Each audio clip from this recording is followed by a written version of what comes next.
Hello everyone, welcome to Red9SysTech channel. Myself Karthik Ponnusamy. In this video, we are going to look at what are relational operators in Java. So basically, the name suggests relationship. So relationship between the variables which we are going to compare it. So basically, I have written this program where I have like int a equal to 10, int b equal to 20. So here I am going to compare the relationship between these two variables which is holding this value.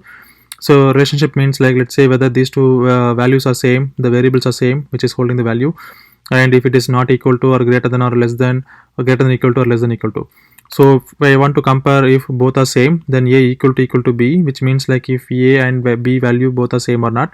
If a not equal to b means if a and b is not having the same value or holding the same value.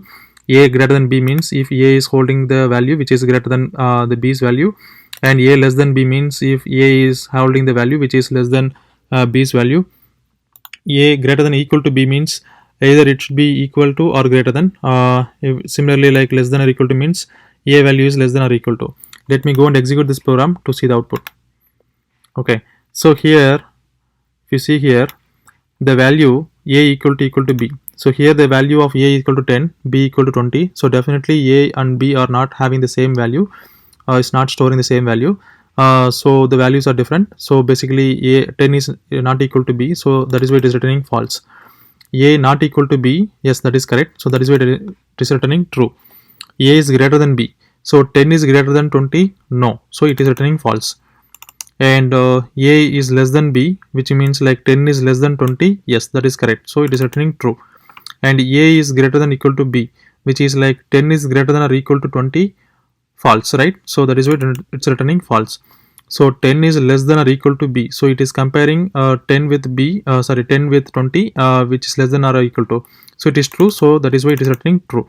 So basically relational operators are nothing but when we want to compare the data between the operators, basically we have to go for relational operators. So it returns always true or false based on the comparison value.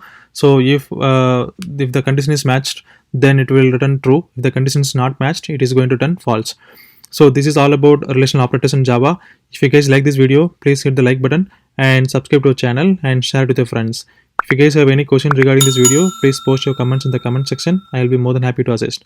I will see you in the next video, guys. Thank you. Bye bye.